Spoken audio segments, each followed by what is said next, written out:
Assalamualaikum warahmatullahi wabarakatuh.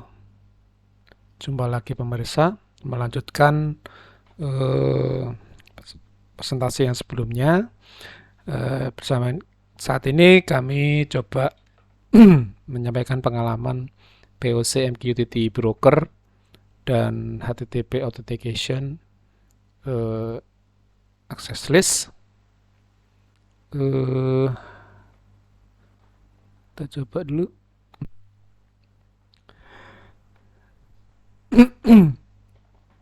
Jadi latar belakang dari POC ini yaitu saya ingin membangun building block dari IoT platform eh, yang mampu menangani IoT platform ini tujuannya untuk mampu menangani banyak akses dari IoT. Kemudian saya ingin proof of concept untuk mengatur akses IoT ke server MQTT. Jadi mengatur akses di sini kami wujudkan menjadi autentikasi terhadap kredensial, username, password, kemudian authorization untuk akses list terhadap topik dari yang bisa diakses oleh IoT. Kemudian saya juga akan menunjukkan fleksibilitas pengaturan authentication dan authorization atau saya singkat ANA sebagai antisipasi jumlah akses itu yang sangat banyak dan beragam topiknya. Target desain dari POC ini adalah saya bisa mendesain sebuah MQTT server dengan ANA yang fleksibel dan manageable dalam menangani akses IoT yang jumlahnya ribuan dengan transaction yang mungkin bisa TPS yang sangat tinggi ya, transaksi per secondnya sangat tinggi gitu. Nah, di pertemuan sebelumnya saya menjelaskan topologi yang di warna merah ini, yaitu dari ESP32 connect ke MQTT, lalu saya juga menjelaskan backend server yang menerjemahkan MQTT to HTTP. Fokus kita pada kali ini adalah di sisi kita membangun sebuah MQTT broker gitu ya. Jadi bisa dibayangkan nanti IoT-nya sangat banyak gitu ya. Bagaimana MQTT broker ini bisa menangani jumlah akses IoT yang sangat banyak. Topologi MQTT broker dan HTTP authentication adalah seperti ini. Yang kami bangun ini adalah yang di warna hitam. Gitu ya.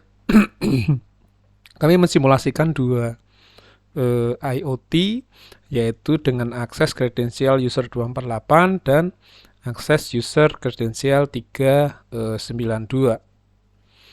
Kemudian di sini juga kita bangun dua service. Yang service pertama yaitu MQTT Broker menggunakan Mosquito, kemudian autentikasi dan otorisasi memanfaatkan backend HTTP, gitu ya. Di dalamnya ada sebuah database master device yang sederhana ya untuk mensimulasikan akses authentication dan authorization.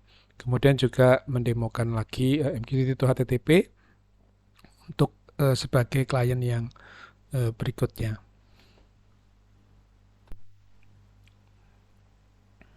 Oke.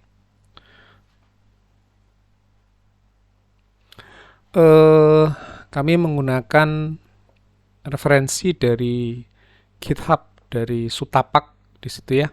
Di sini implementasi Mosquito Go Out dan di dalamnya ada Mosquito dan HTTP out backend yang tadi.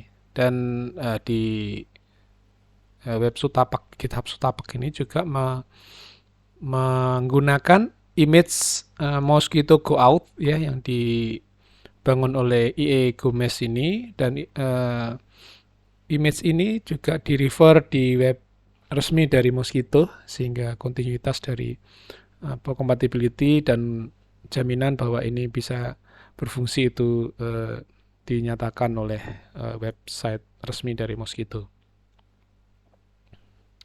Kemudian dari websitenya Sutapa itu saya ada perubahan. Nah, di sini kita tunjukkan fleksibilitas dari struktur master data device-nya. Nah, jadi di sini di Sutapak aslinya adalah seperti ini. Gitu, ini terdiri dari apa itu beberapa user kredensial ya, seperti ini. Namun di sini untuk ACL-nya cukup sederhana, dan ini tidak memenuhi harapan kami gitu ya. Jadi kita rubah. Jadi untuk kredensialnya masih sama. Di sini ada perubahan yaitu struktur device master database-nya di sini terkait topik-topik yang semuanya di sini topiknya itu hanya satu topik saja yang bisa di-subscribe ACL-nya ya, dan satu topik saja yang bisa dipublish. Kami menambahkan ACL-nya berupa list gitu ya, beberapa topik bisa di-subscribe, beberapa topik bisa dipublish. Daftar user yang kami daftarkan di device master database itu ada user 248 IoT yang pertama, user 392 IoT yang ketiga, yang kedua, kemudian service-nya ini merupakan MQTT to HTTP gitu ya. Nah, di sini kita juga bisa menggunakan wildcard. Karena service ini harus bisa mensubscribe semua message yang dipublish oleh banyak server, banyak IoT. Di sini saya ada IoT-nya ada 2 gitu ya. Jadi dia bisa mensubscribe message dari banyak IoT device, kemudian bisa mensubscribe juga menerima message dari heartbeat dari banyak device. Kemudian dia juga bisa mengirim pesan ke semua device. Nah, di sini saya menggunakan wildcard. Nah, di sini perubahan ini penting.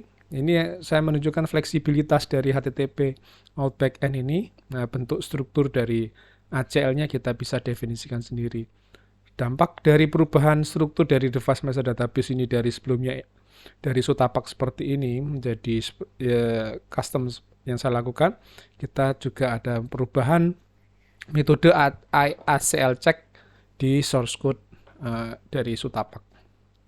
Kemudian perubahan berikutnya adalah di Docker file. Di sini karena ada perubahan struktur master database, saya perlu menaikkan Node.js-nya. Naik versi dari sebelumnya 12 menjadi 16. Kemudian juga saya perlu menghubungkan MQTT-nya itu mengakses HTTP host-nya ke server yang sesuai gitu ya, dengan expose dengan memanfaatkan port 8000 dari HTTP out. Skenario yang kita jalankan yaitu kita login dengan kredensial IoT yang sesuai, kemudian login dengan kredensial yang salah, kemudian kita coba publish dengan topik yang sesuai, yang berhak gitu ya. Kemudian kita bisa tes publish dengan topik yang salah. Nah, bagaimana perilaku dari MQTT brokernya gitu ya, dan juga dari HTTP backend-nya terhadap skenario ini. Baik, kita coba. Ini adalah server MQTT-nya, itu sudah siap. Di sini tidak ada yang connect dan tidak ada gerakan. Kemudian kita coba pertama kali menggunakan MQTT Explorer. Di sini kita gunakan user 248. Di sini kredensialnya juga sudah sesuai ya, user 2408 juga. Nah, di sini user 248 juga mensubscribe dengan topik yang sesuai. 2 topik kita subscribe. Kita coba connect. Kita lihat perubahannya di sini ya. Sini belum ada yang connect. Kita coba connect. Oke. Di sini connect. Nah, di sini terlihat user authenticated ya. 248 authenticated, level lognya ini level debug, jadi cukup detail. Ini authenticated untuk connection pertama dengan kredensial. Kemudian di sini ada 2 ACL yang disahkan oleh MQTT, yaitu ini untuk yang subscribe yang pertama, kemudian ini subscribe yang kedua. Kemudian saya coba jalankan MQTT service-nya. Di sini saya coba jalankan. Kita lihat.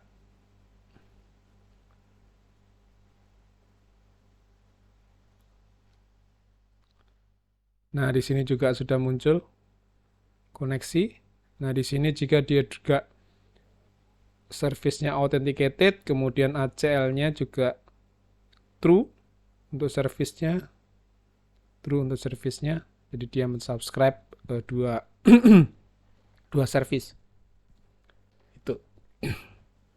Nah, kemudian kita coba untuk mempublish. Nah, di sini saya sudah siapkan publish ke sebagai status ya. Ini publish saya sebagai user 248, publishnya ini untuk topik yang sesuai gitu ya. Saya publish. Kita lihat di sini user 248 sudah authorize. Kemudian ini juga authorize. Di sini ada sepasang ya, yaitu untuk subscribe sama publish dalam satu user. Kemudian di sini juga authorize untuk menerima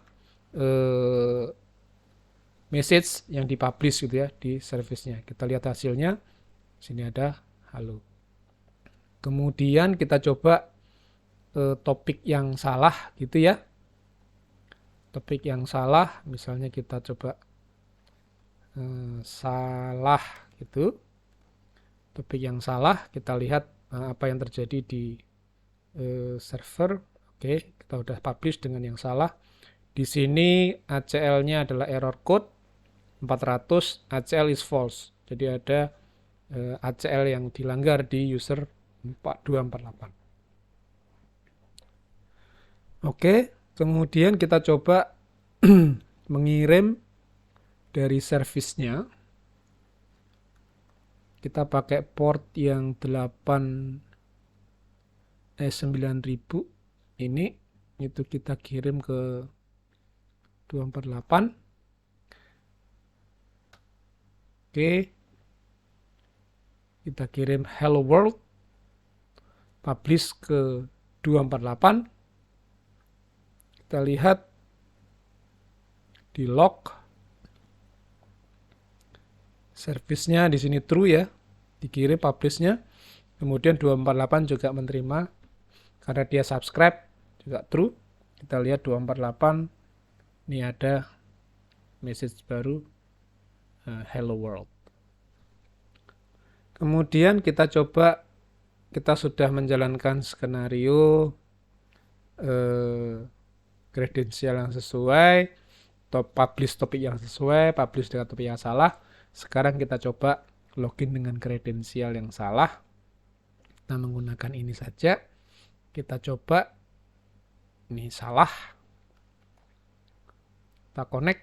Nah, di sini langsung not authorized. Kita lihat respon dari server. Nah, di sini ada error code user 248 itu not authorized. Jadi di sini dari level debug itu cukup detail ya dari Mosquito-nya.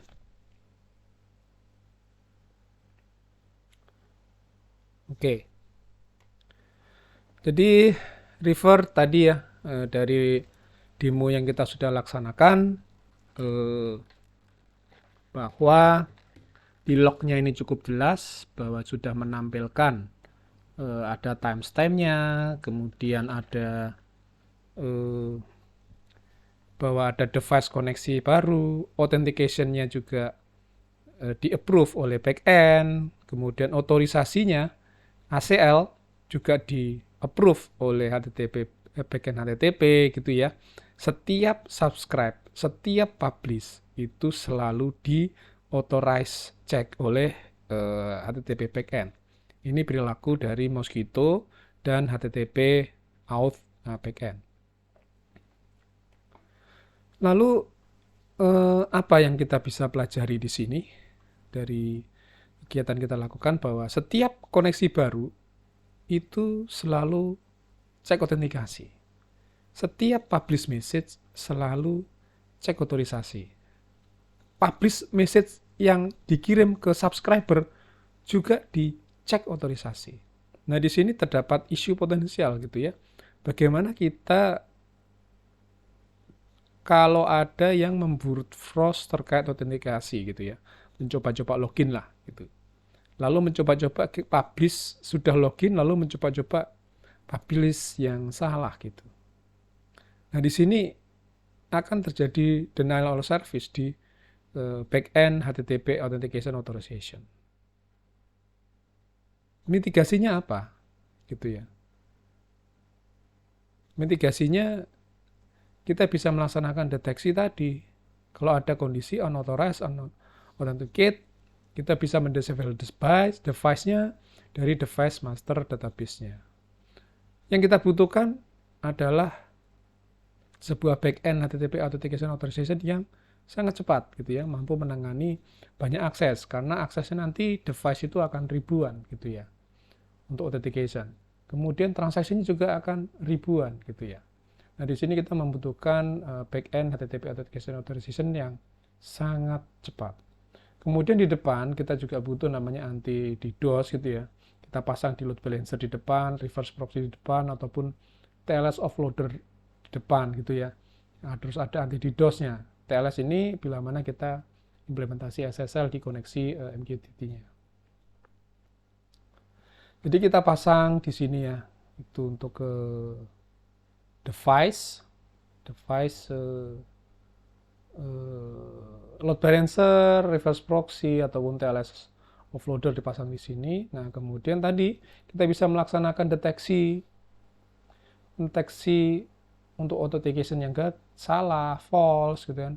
Akses yang salah, false, kita bisa kirim notifikasinya ke sebuah log server untuk melakukan deteksi bila mana ada attempt untuk illegal authentication ataupun illegal access list, kita bisa melaksanakan block atau disable device. Nah, di sini untuk yang kita praktekkan hanyalah berupa struktur tabel fix mati gitu ya di berupa file. Nah, di sini kita bisa offload data tadi, struktur tadi ke sebuah device master database.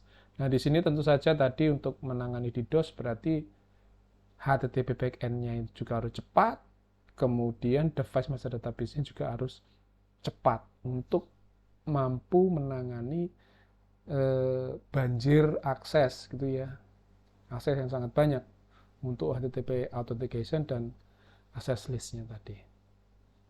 Nah, ini terakhir kita coba, saya udah menyalakan device IoT, kita coba.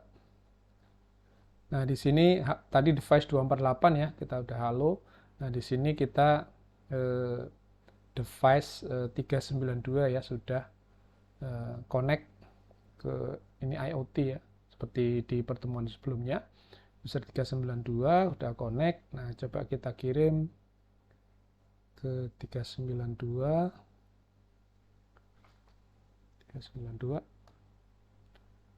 Oke, di service-nya kita udah kirim.